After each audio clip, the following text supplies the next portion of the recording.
ബെവ്കോയിലും ബാങ്കുകളിലും ഉൾപ്പെടെ ജോലി വാഗ്ദാനം ചെയ്ത് ലക്ഷങ്ങൾ തട്ടിയതായി പരാതി. വ്യാജ നിയമന ഉത്തരവ് നൽകി കബളിപ്പിച്ചെന്ന് തട്ടിപ്പിനിരയായവർ പറയുന്നു. ജനതാദൾ എസ് സംസ്ഥാന കമ്മിറ്റി അംഗം പി കെ ബാബു തട്ടിപ്പിന് ഇടനില നിന്നുവെന്നാണ് ആരോപണം. News 18 exclusive. വയനാട് വാഴവറ്റ സ്വദേശി കെ എം ഹരികൃഷ്ണനെ ബെവ്കോയുടെ കൽപ്പറ്റ ബിവറേജ് ഔട്ട്ലെറ്റിൽ ഡ്രൈവറായി നിയമിച്ചുകൊണ്ടുള്ള ഉത്തരവാണിത്. ജോലി ലഭിക്കാതായപ്പോൾ അന്വേഷിച്ചപ്പോഴാണ് നിയമന ഉത്തരവ് വ്യാജമാണെന്ന് മനസ്സിലായത്. ബെവ്കോയിൽ ജോലി വാഗ്ദാനം ചെയ്ത് ഹരികൃഷ്ണനിൽ നിന്ന് 5 ലക്ഷം രൂപ 2 തവണയായി ജനതാദൾ എസ് സംസ്ഥാന കമ്മിറ്റി അംഗം പി കെ ബാബു വാങ്ങിച്ചെന്നാണ് പരാതി. പി കെ ബാബുവിനെ കൂടാതെ തിരുവനന്തപുരത്തും കോഴിക്കോടുമുള്ള ചില ഭരണകക്ഷി നേതാക്കൾക്കും തട്ടിപ്പിൽ പങ്കുണ്ടെന്നാണ് ആരോപണം. സംസ്ഥാന വ്യാപകമായി വിവിധ വകുപ്പുകളിൽ ജോലി വാഗ്ദാനം ചെയ്ത് വൻ തട്ടിപ്പുകൾ നടന്നതായി പോലീസിന് വിവരം ലഭിച്ചിട്ടുണ്ട്. ജോലി വാഗ്ദാനം ചെയ്ത് പി കെ ബാബുവും സംഘവും പണം തട്ടിയെന്ന് കാണിച്ച് ഹരികൃഷ്ണന്റെ പിതാവ് കെ എസ് മോഹനൻ വയനാട് ജില്ലാ പോലീസ് മേധാവിക്കും മീനങ്ങാടി പോലീസിലും പരാതി നൽകി. ബീവറേജ് കോർപ്പറേഷൻ ഡ്രൈവറായിട്ട് ഒരു ജോലി വാഗ്ദാനം ചെയ്യുകയും 5 ലക്ഷം രൂപ ആവശ്യപ്പെടുകയും ചെയ്തിരുന്നു. 1 ലക്ഷം രൂപ അഡ്വാൻസ് ആവശ്യപ്പെട്ടു. അത് 1 ലക്ഷം രൂപ അഡ്വാൻസ് കൊടുത്തു.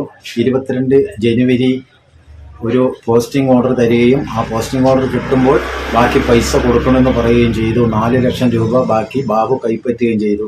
പിന്നീട് ഇവിടെ വന്ന് അന്വേഷിച്ചപ്പോൾ ഇങ്ങനെ ഒരു പ്രശ്നമേ ഇല്ല എന്നറിയാൻ കഴിഞ്ഞു. 5-ാം തീയതി 6-ാം മാസം 5-ാം തീയതി ആയിരുന്നു ജോയിൻ ചെയ്യേണ്ടത്. അത് 4-ാം തീയതി ഇവർ ഇപ്പോൾ പോകണ്ട എന്ന് പറയുകയും ചെയ്തു. ഇപ്പോൾ അവർ നീട്ടി പറയുന്നു. സർക്കാരിൻ്റെ ചിഹ്നങ്ങളെല്ലാം ഉള്ള ഒരു പേപ്പറാണ് ഞങ്ങൾക്ക് തന്നത്. ഇപ്പോൾ ഇത് വഞ്ചനയായിട്ട് ആണ് നമ്മൾ കരുതുന്നത്. കോഴിക്കോട് താമസക്കാരനായ വയനാട് സ്വദേശിയിൽ നിന്ന് ബാങ്കിൽ ജോലി വാഗ്ദാനം ചെയ്ത് 4 ലക്ഷം രൂപ പി കെ ബാബു വാങ്ങിയെന്നും പരാതിയുണ്ട്. ഇയാളും അടുത്ത ദിവസം പോലീസിൽ പരാതി നൽകും. വ്യാപാരിയുടെ മകൾക്ക് സർക്കാർ ജോലി വാഗ്ദാനം ചെയ്ത് 3.5 ലക്ഷമാണ് തട്ടിയത്. ജനതാദൾ എസ് നേതാക്കൾ ഇടപെട്ട് വ്യാപാരിക്ക് പണം തിരികെ നൽകാമെന്ന് ധാരണയുണ്ടാക്കുകയായിരുന്നു. താൻ നേരിട്ട് പണം കൈപ്പറ്റിയിട്ടില്ലെന്നും ഇടനിലക്കാരനായി നിൽക്കുകയേ ചെയ്തുള്ളൂവെന്നും പി കെ ബാബു പറഞ്ഞു. അത് ഒരാൾക്ക് നമ്മൾ ഒരാളുടെ പൈസ വാങ്ങി കൊടുത്താണ്. ഞാൻ വാങ്ങി കൊടുത്തല്ല, അവർ നേരിട്ട് കൊടുത്താണ്. അപ്പൊ തിരിച്ചു കൊടുക്കേണ്ട 20-ാം തീയതി കൊടുക്കേണ്ടിയായിരുന്നു. 20-ാം തീയതി കൊടുക്കാൻ പറ്റില്ല. അത് 30-ാം തീയതി പറഞ്ഞു. അവർക്ക് സ്റ്റേഷനിൽ പെറ്റീഷൻ കൊടുത്തിട്ടുണ്ട്. നാളെ സെറ്റ് ചെയ്യും. ഞാനല്ല, വേറൊരാളാണ് വാങ്ങി. ഞാൻ അതിന്റെ ഇവരെ ബന്ധപ്പെടുത്തി കൊടുത്ത ഒരാളാണ്. നമ്മൾ പരിചയമുള്ള ആൾക്കെന്ന് എന്നെ എല്ലാ പാർട്ടിക്കാരും അങ്ങോട്ട് കൊടുക്കും. ഈ പാർട്ടിക്കാരും ഒരാൾ ബന്ധപ്പെടുത്തി തന്നോളാൻ അങ്ങോട്ടും ഇങ്ങോട്ടും കൊടുത്താണ്.